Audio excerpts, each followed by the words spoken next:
All right, everyone, welcome to our Thursday gathering on March 25th. We are talking green building today. If you were on with Jennifer for our workshop on personal finances and you want to stay, please do.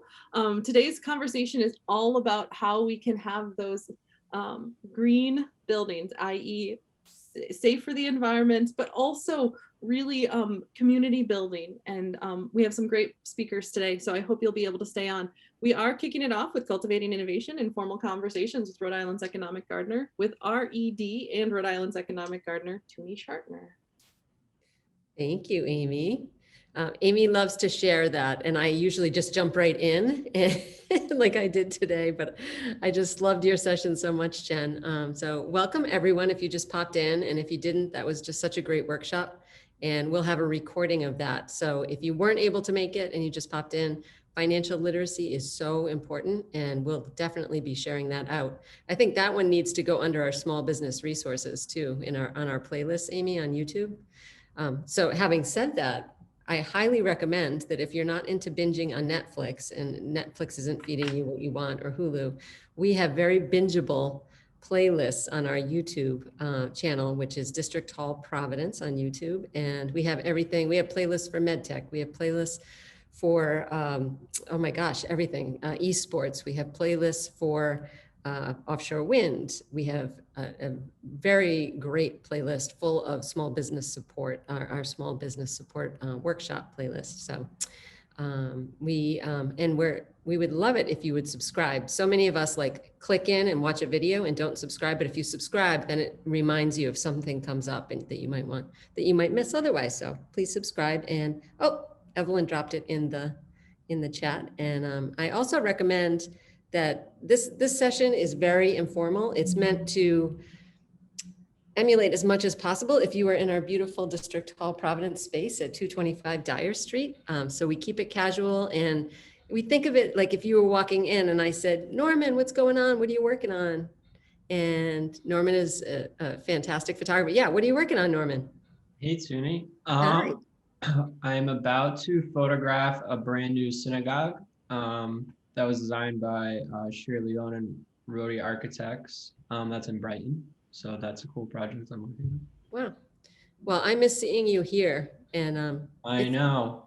It's hopping. Caroline, it is busy here today, and we're moving back into our first floor next week. Oh, that's great. Yeah, CIC Health, for those of you who don't know, CIC Health is a spinoff during the pandemic from CIC, and they've been doing testing down in our first floor of our district hall. They just moved out this week, and we really need the space.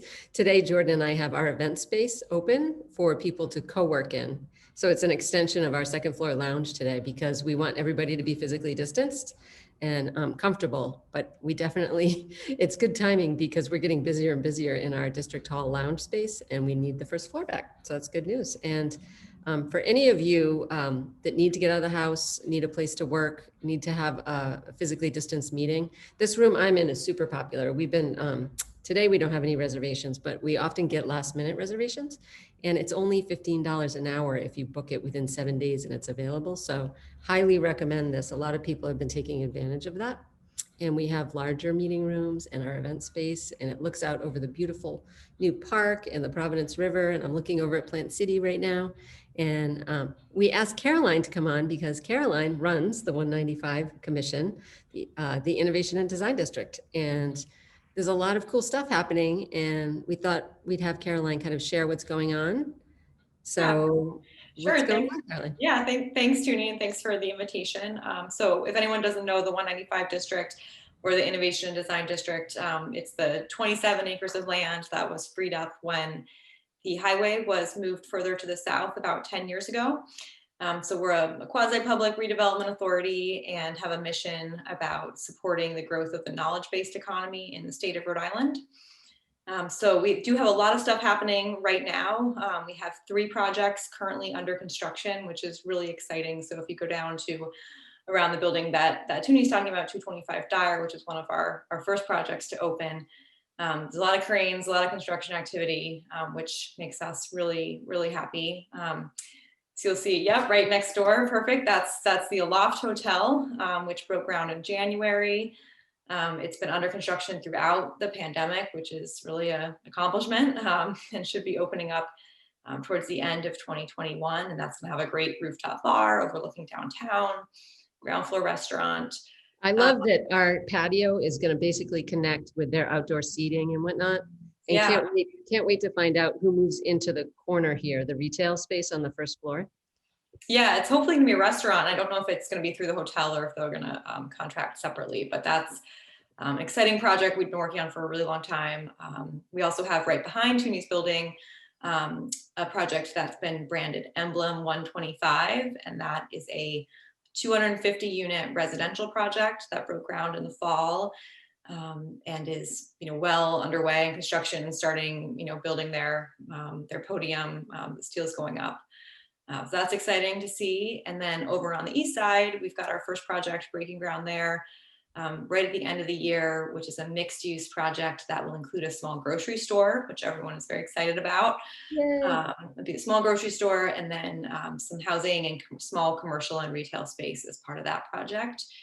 And then, still getting a lot of interest. We're hoping to do some more RFPs for development proposals in 2021. And then we're working on a lot of stuff around the park, as Tuni mentioned. So we're going to own the park when DOT finishes construction, which we've been told will happen this year. So we've been planning for some activation in the park. We've got the Guild under contract to come back for a outdoor beer garden in the summer and fall. They did a small stint last year in the fall, which was quite successful. So they're going to be back. Not It exactly looks like sure they're getting ready to open next door too at Dunes. They're open. Dune Brothers is open. Yep, that Okay. was a project we did a little, again, a temporary food concession to activate things while we build out all the parcels. So the Guild is something to look forward to in the park in the spring or summer, and already you can go to the Dune Brothers. And then we did an RFP recently and got two really exciting proposals for additional food and beverage concessions in the park. So we are working with both of those teams. Hopefully we'll be able to do both of those proposals. So more to come on that.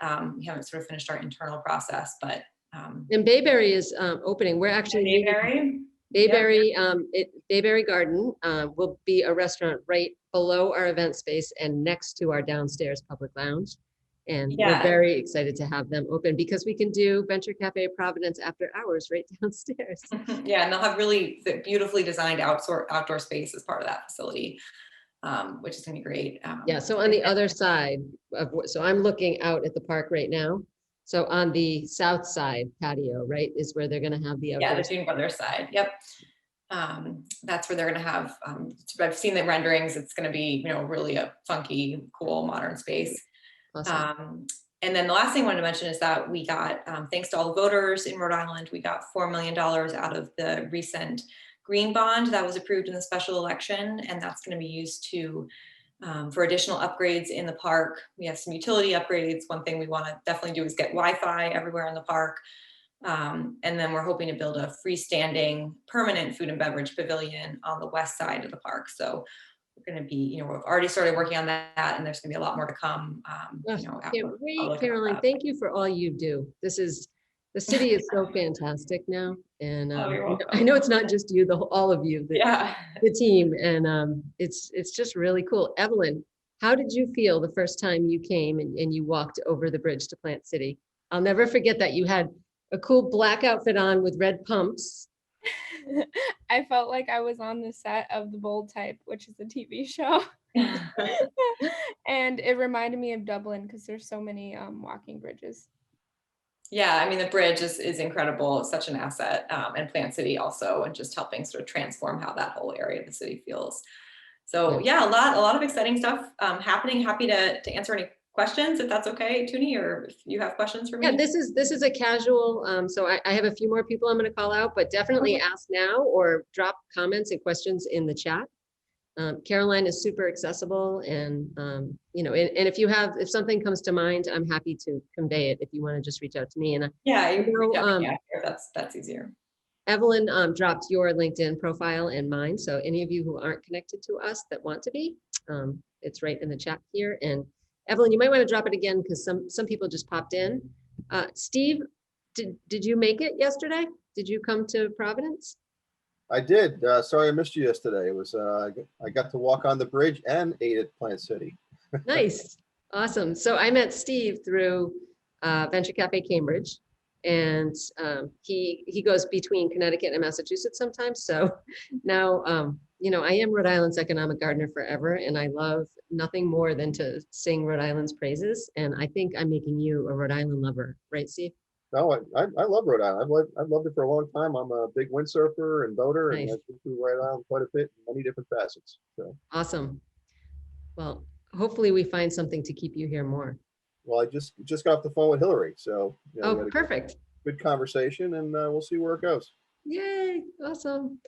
And Tom, I wanted to call you out because there's another super exciting project. So about 11 years ago, I went down the rabbit hole of renewable energy and studying it, and I felt like there was a missing puzzle piece, and I was driving back from the South Shore, listening to GBH, and Jeremy Rifkin was on. They were interviewing Jeremy Rifkin, and that night I went out and I bought The Fourth Industrial Revolution. I haven't read it in a while. I need to reread it. And I was like, oh my God, like, because there are examples in there of stuff that's happening all over the world, and it was frustrating at the time because, my background is digital marketing, growth strategies, and I wanted to work for renewable energy startups. And I'm Rhode Island's economic gardener, so I'm always focused on Rhode Island's economy, right? And we just didn't have it together. I did work for one company when they went live to market, eNow, solar technology for the trucking industry. Wicked fun, but he only had so much money to keep me on, right? And when they went live. And it's so exciting with the Biden-Harris administration to see them so strategically and in such a smart way, like putting like leading environmentalists that are also economists, and like it's just making so much sense. It feels like for those of us who've been drinking that Kool-Aid for a long time, it feels like it's a good time. And then when you just sent me the information about Tidewater Landing, I was like, no way. This is so exciting. Can you talk a little bit about it and share? Absolutely. So I work for a group called the Partnership for Rhode Island, which is a CEO roundtable of the largest employers in the state. So 13 of the largest employers, global CEOs only, and Rhode Island small, but we have a lot of big companies here, right? So we have, Hasbro, CVS, Bank of America with a huge footprint here, Citizens Bank, Blue Cross Blue Shield, just enormous Fortune 500 companies that are doing really great work. We want to help the state move forward to a cleaner future. So we created Ethos, which is the energy transformation hub of the Ocean State, which is a nonprofit group alongside a national grid in Orsted. So privately funded nonprofit to do some interesting projects. And the first project we're diving into is Tidewater Landing. So Tidewater is the stadium, the mixed use, but everyone's very excited about the stadium portion development just a couple blocks south of the Slater Mill, right underneath 95 on the Seekonk River. And if you haven't seen the renderings of what that space is going to look like, it's going to be pretty fantastic. And we are working with the developer to put out an RFI for energy solutions around that stadium site. And we've had conversations with global companies. It's been pretty exhausting, actually, the number of people who are interested in coming in to define that project as a really special energy project. So we have an opportunity for a net zero energy stadium. We have developers who are talking about using cross-laminated timber as a building material for the development, which is a young tree timber that is almost as strong as steel. They use it very often in Oregon and Washington. And we have other developers coming in and putting proposals together for geothermal energy using the Seekonk River. So the goal is that the Tidewater Landing site, and very particular, that first round of development around the stadium, not just have a few solar panels up, but have some really interesting technology that's making it smart and efficient. And what the developers, who are all, private sector profitable companies, are understanding is that when you build corporate offices in a really purposeful way, you can actually charge more rent. right? Because companies and people want to be in a building that is responsible and was built efficiently. And so there's really a triple bottom line here. So Tuni, thanks for the opportunity to highlight it a little bit. And I know it just got put in the chat, but take a look. I mean, I think we have some really interesting stuff going on in Pawtucket. Yeah, I was super excited when I read that, and come back anytime and let us know how we can help. Thank you. Love it. So Exactly. thank you. I also just got off the phone with Hillary, Steve, which is, I think, a common thread of folks, right, who are getting looking to grow in Rhode Island. And I did a nice tour of Dyer Street this week on Monday. So with the hope of getting some office space there. So hope to be a neighbor soon. Awesome. Great, looking forward to it. All right. Speaking of Hillary, who seems to be a common thread with all of us, Will Cotta is here, who works on Hillary's team and represents blue-green economy, specifically focused on our growing offshore wind supply chain here. And Will, what's going on in your world? Yeah, we've been doing a lot of outreach, and I just got off a call with the UK, different organizations of the UK, trying to learn from them.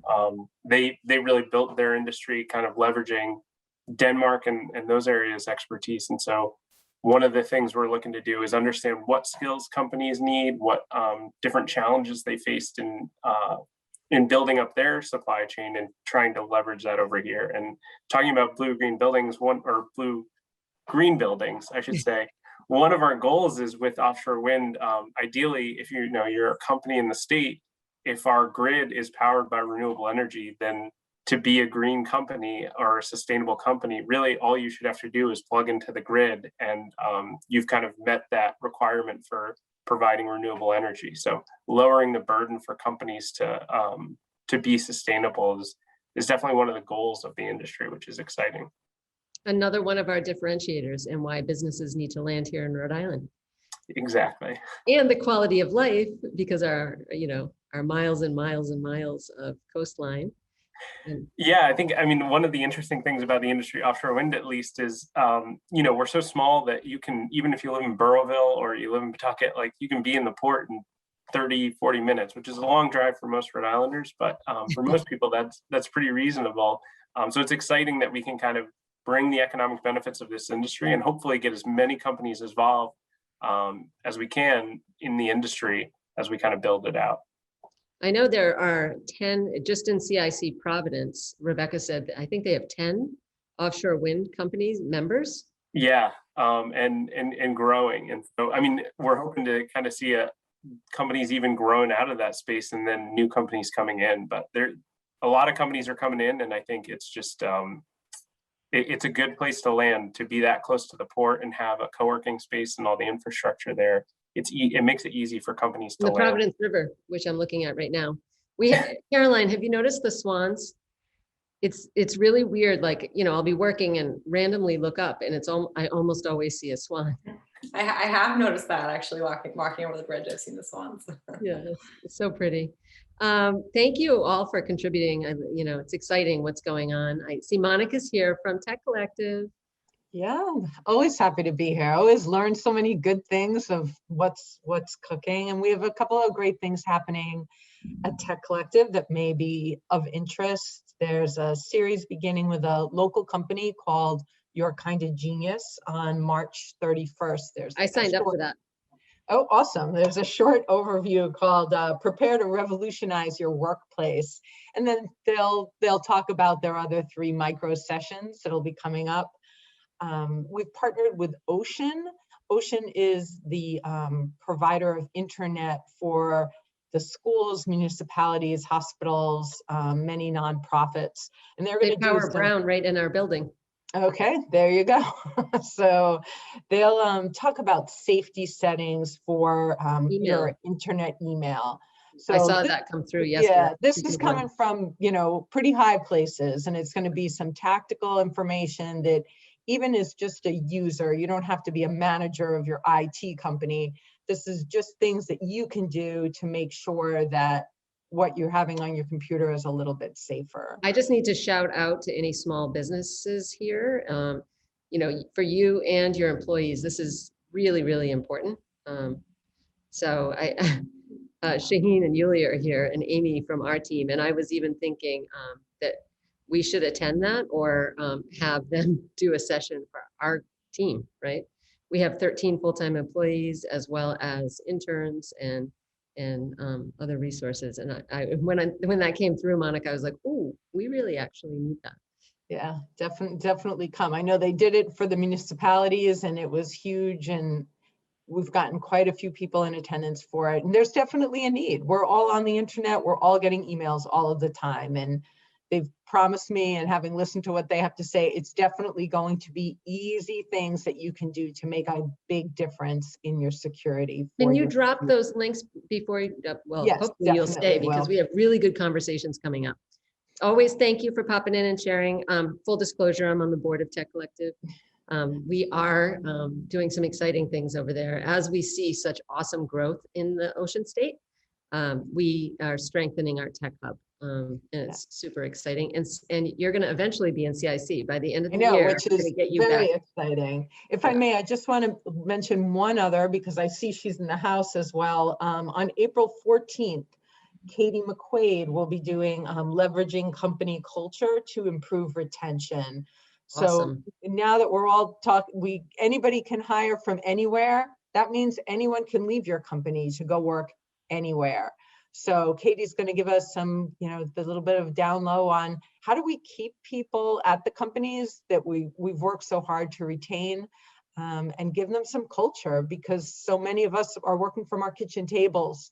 It's really important to feel like working for the Tech Collective is the best place to be, and not that I want to go to 7 other companies, or I could be working for a company based in California just as easily. Awesome. We should have her do a workshop on that too, Amy, to kick off our Thursday gathering. That's a great one. Katie's awesome.